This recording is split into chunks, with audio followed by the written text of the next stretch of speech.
La religión africana se centra en los seres humanos más que en los fenómenos naturales o en los seres sobrenaturales. Aspira a promover los valores humanos en la comunidad. El nacimiento es solo el comienzo del proceso para llegar a ser Muntu. El recién nacido recibe con frecuencia el nombre de algún antepasado o de cierto espíritu. Si un niño muere antes de recibir este nombre, no es real ni totalmente un ser humano, sino una especie de espíritu que aspiraba a ser hombre. Los albinos, los deformes, los niños cuyos dientes nacen de forma desordenada, son considerados una amenaza para la comunidad. Muchos africanos creen que originariamente Dios quiso que los seres humanos vivieran para siempre, pero debido a un error, accidente o culpa, la muerte entró en escena y nunca más fue posible escapar de ella.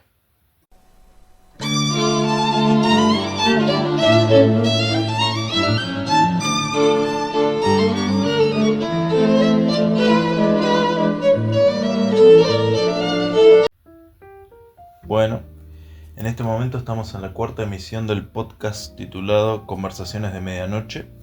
En este caso seguimos con la temática religiosa, pero nos alejamos de lo que es el judaísmo, el cristianismo y el islamismo.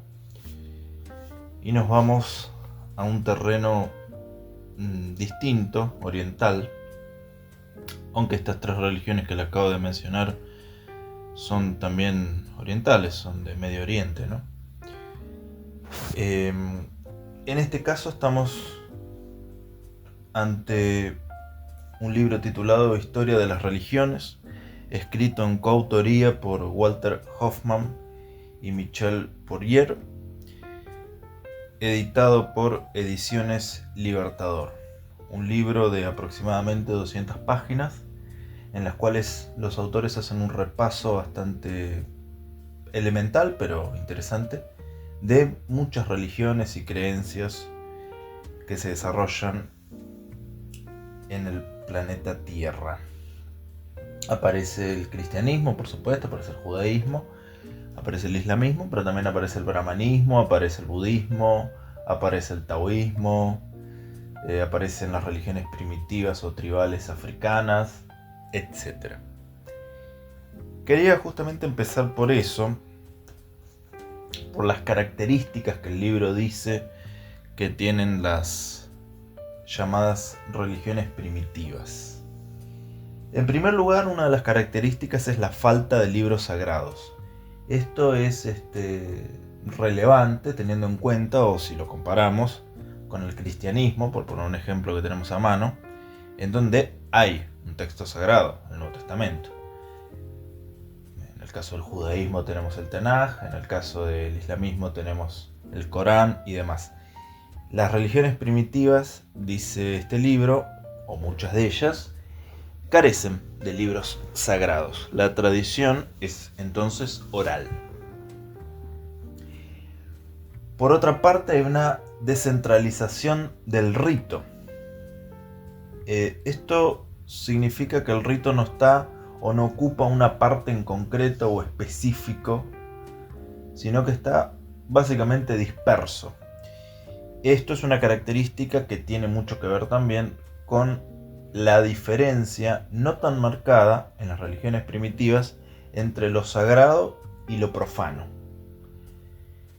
Para nosotros lo sagrado y lo profano está bien dividido, ¿no? Es decir, por ejemplo, lo que suceda dentro de una catedral es algo sagrado, y cuando nos alejamos, cuando nos salimos de la catedral, volvemos al mundo profano, cotidiano, etc. Cuando entramos a una catedral, nuestra predisposición se modifica. Es decir, entramos con el tumulto, entramos con el ruido del afuera, y al estar dentro de la catedral se modifica incluso nuestra percepción. Sensorialmente, estar dentro de una catedral es distinto, o sea, hay menos ruido, hay una luz distinta, puede o no haber música, pero es un espacio distinto. Entonces, en ese sentido, hacemos una diferencia, evidentemente, entre el afuera y el adentro. En estos casos, la diferencia no es tan clara. Las religiones primitivas además le dan una gran importancia a los antepasados. Ellos creen que el mundo está poblado, digámoslo así, tanto de vivos como de muertos. ¿Por qué? Porque los muertos son espíritus que conviven constantemente con nosotros. Tanto es así que hay religiones en las que, por ejemplo, el suicidio en una determinada edad está bien visto. ¿Por qué? Porque se considera que cada persona tiene un espíritu que lo protege. Los padres de familia tienen un espíritu que protege a esa familia. A medida que la persona portadora del espíritu avanza en edad y empieza a tener menos energía, menos fuerza, a padecer enfermedades, etc., se supone que el espíritu también retrocede en ese sentido, retrocede en energía. El espíritu de una persona vieja es un espíritu con menos energía, con menos fuerza. ¿Con menos fuerza para qué? Para proteger a esa familia. Con lo cual es bien visto que el padre de familia en un determinado momento, si ya está muy viejo y demás, se suicide. Porque, insisto, el espíritu que tiene ya no es capaz de proteger a esa familia. Entonces tiene que quitarse del medio. El suicidio en ese sentido está bien visto. Esto para explicar un poco la importancia que tienen para ellos los muertos, que, insisto, están en relación con los vivos. También, evidentemente, como decía en la introducción, los antepasados juegan un papel un papel activo. Uno hereda los nombres de las personas ya fallecidas, y heredar el nombre no es simplemente un término, una nomenclatura particular, sino es heredar las características de la persona fallecida. Por ejemplo, tienen ofrendas de sangre con animales o personas. Esta es una característica que comparten con otro tipo de religiones, por supuesto. El más allá se percibe como un lugar muy similar al más acá. Evidentemente no hacen una distinción entre cómo sería la vida después de la muerte y la vida actual, ¿no? Es decir, recuerdo un poco aquellas culturas que creían que el más allá era más bien un banquete y una guerra, etcétera, ¿no? Es decir, el más allá se presenta con características típicas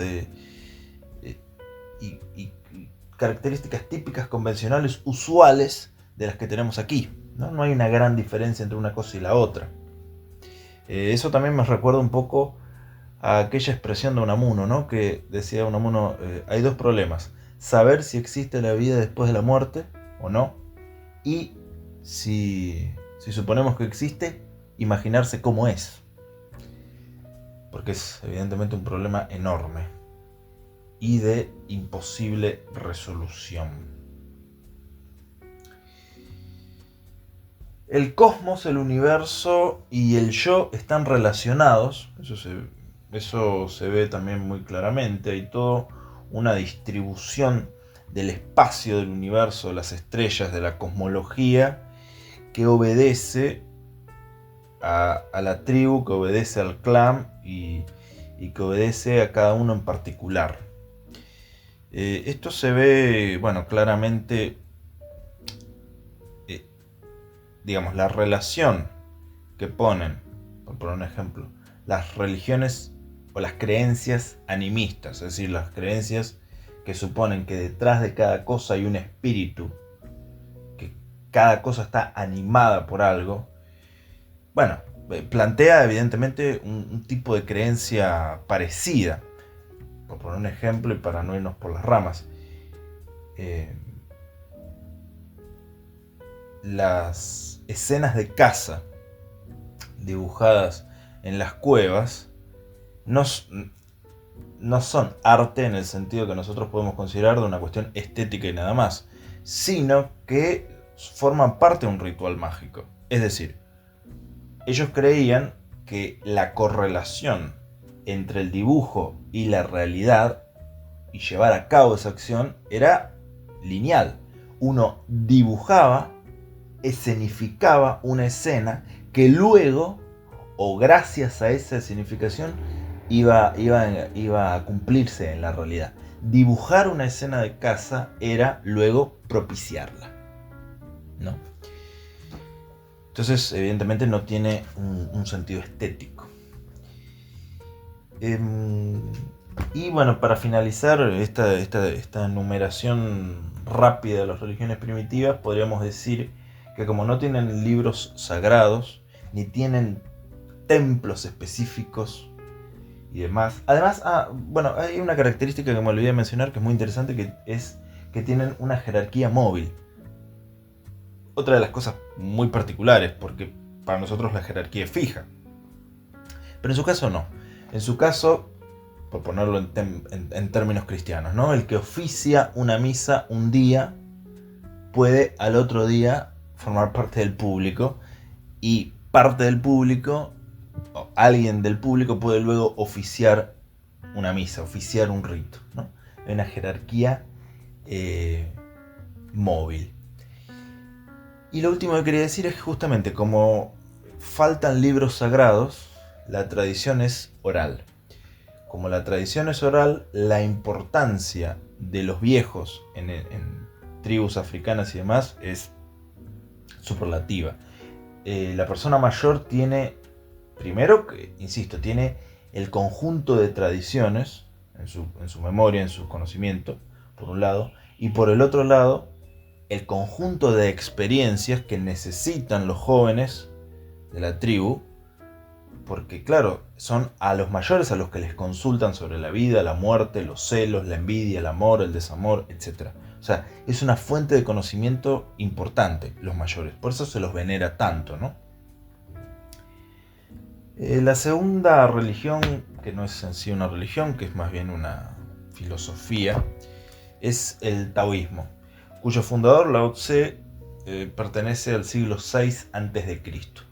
Lao Tse en su momento tuvo algún tipo de lugar en la corte del emperador, pero renunció por la corrupción que observó y se dedicó a viajar por el lejano oeste.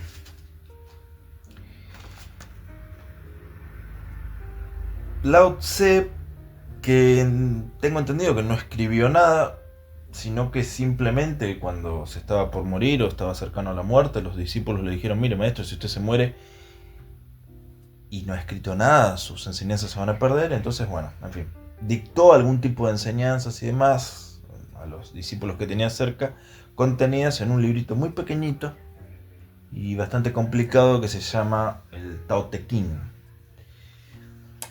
Es un libro que no terminé de leer, que es inentendible, pero tiene abajo, el editor hace, en la edición que yo tengo por lo menos, hace un trabajo para facilitarnos, para resolvernos un poco el significado. En fin, es un tanto complicado de entender qué quiere decir, pero propone una cosa sencilla, que es alejarse de lo sensorial e ir a lo puro. El Tao sería una expresión que significaría el camino, ¿no? Lao Tse propone una especie de camino de inacción. Hay que no hacer nada para poder hacerlo todo, dice Lao Tse. Lo que se busca es paz, tranquilidad y silencio. El modelo está en la naturaleza, pues ella no prolonga ni la tormenta ni el huracán. La naturaleza no prolonga nada de manera indebida. Podríamos decir que todo fluya. El progreso, tanto científico como cultural, es mal visto. Por ejemplo, una persona que recoge el agua con las manos, por poner un ejemplo, bueno, en ese momento estaba mal visto que pase de recoger el agua con las manos a usar algún tipo de elemento, de artilugio.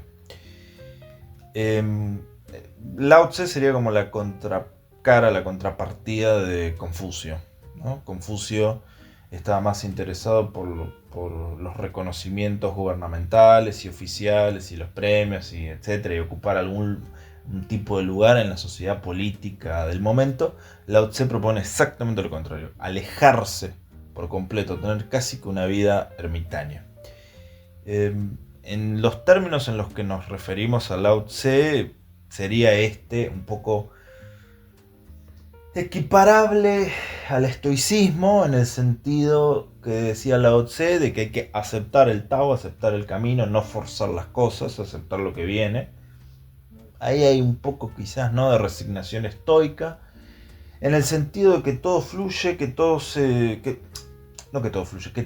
debemos dejar que todo fluya y demás, y el constante cambio, que las cosas no se mantienen igual y demás, podría uno equipararlas así a grandísimos rasgos a la filosofía de Heráclito y demás.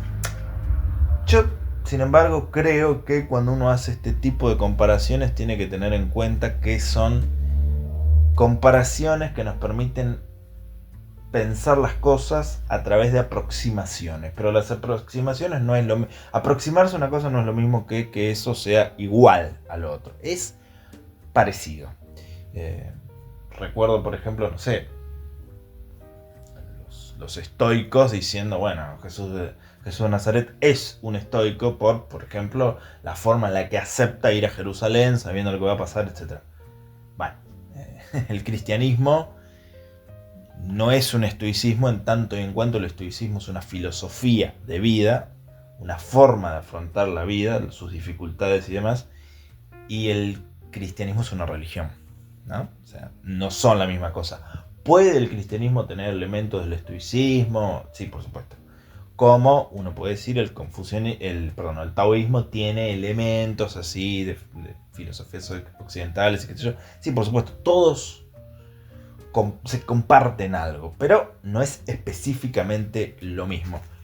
Y una última cosa que digo de Lao Tse es que cuando murió, no recuerdo la frase literal, pero dijo algo así como el maestro tiene que alejarse como una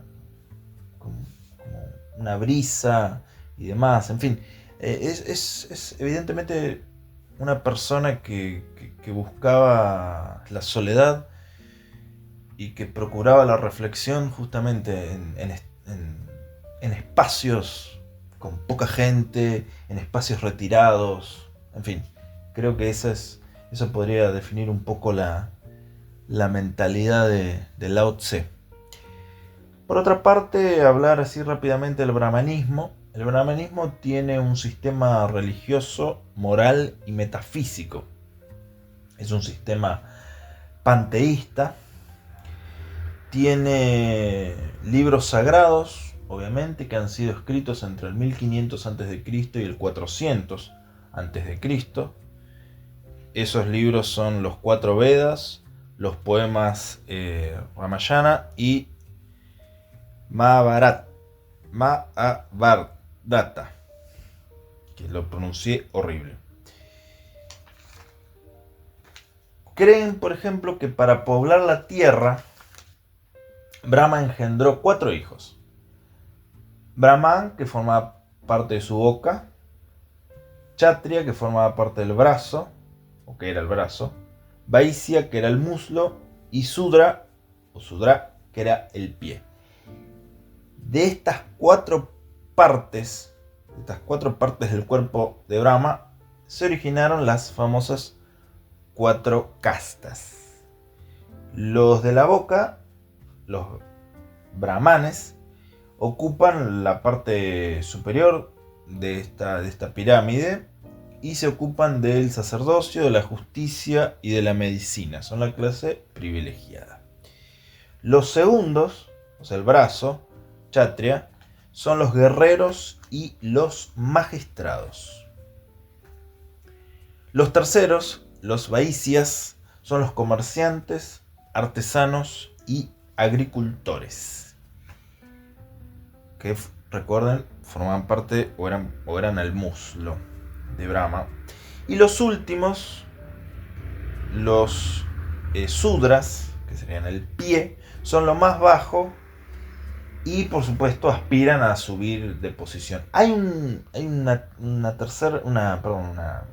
quinta parte que serían los parias, que son los que viven incluso alejados y segregados. Recordemos que los parias son las personas que no pueden tener contacto con las otras castas, que uno no los puede tocar porque eso influye en el karma, etcétera, que tienen los peores trabajos y demás. Este sistema de castas está estructurado bajo un ascenso espiritual que le llaman metempsicosis, que consiste en realizar buenas obras para luego en otra vida ascender a la siguiente casta y demás. Lo último que digo sobre el brahmanismo es una cosa, es lo siguiente. Digo que no lo sé, no que sea así. Digo que no entiendo el karma. Tendría que estudiarlo más para entenderlo, pero sí creo entender que no se puede ayudar a ciertas personas, por ejemplo a alguien que está pidiendo en la calle, porque esa persona que está pidiendo en la calle está sufriendo las consecuencias de su karma. Si uno lo ayuda, interviene negativamente en el karma del otro y eso afecta al propio karma. Pero mi pregunta sería, si esto es así, y es una pregunta más que una afirmación, ¿cómo puede uno lograr el ascenso espiritual a través de buenas obras? O mejor dicho, ¿qué son buenas obras? Si uno al ayudar estaría, digamos, interviniendo en el karma del otro y por tanto obstruyendo su propio karma, ¿qué sería entonces una buena acción? Esa es una pregunta. Y para terminar quiero leer una partecita del budismo que dice el texto, que lo menciona en la página 127, que habla del nirvana. Me pareció muy interesante y me gustaría terminar este audio con esto. ¿Qué es el nirvana? Bueno, es la extinción del ser, una autoextinción en que toda la idea de personalidad individual cesa, deja de existir. Por consiguiente, no hay nada que pueda renacer. El alma se extingue en la nada, en la felicidad externa, en el no ser. Toda la doctrina budista se basa en llevar al hombre a extinguirse a sí mismo. Es el único medio de escapar a los horrores del samsara. El hombre que consigue llegar a esa etapa es libre. La felicidad no existe. Es la liberación del dolor. La liberación del dolor termina en la nada. El sufrimiento. Es muy difícil penetrar con la punta de un cabello quebrado unas 100 veces en un pedazo de cabello igualmente quebrado. Es más difícil aún comprender el hecho de que todo es sufrimiento.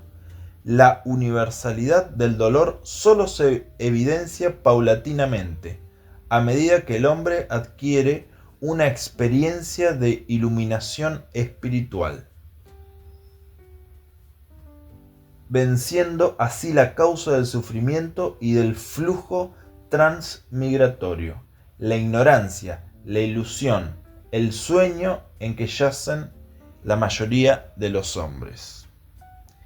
Esto último dicho por Buda.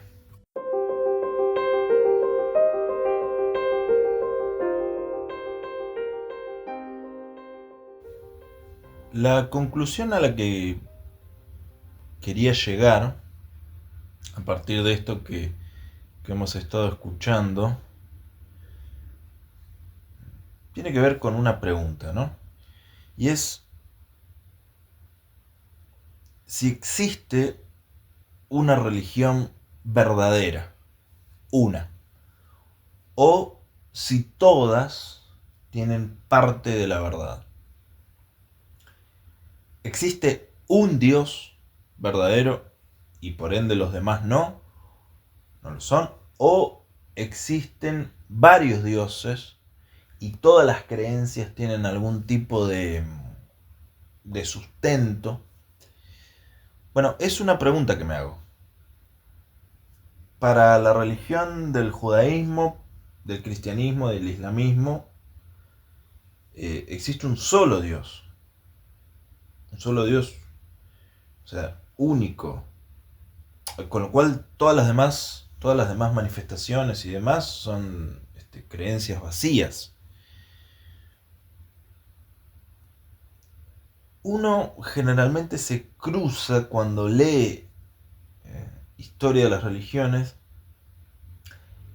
se cruza con una cantidad de casualidades, de puntos en común, de sociedades que nunca se conocieron, que nunca se tocaron y demás, que nunca tuvieron contacto, como el ejemplo que pusimos en la introducción, de que hay tribus africanas que creen que la muerte es la consecuencia de una desobediencia de una pareja en tiempos inmemoriales, etc. Adán y Eva, pero sin mencionar el nombre de Adán y de Eva. Entonces, digo, ante eso, ante la cantidad de puntos en común que tienen creencias y personas distribuidas por el globo terráqueo, podríamos hablar de que existe una religión verdadera y las demás no, o podríamos decir que todas las religiones tienen parte de la verdad.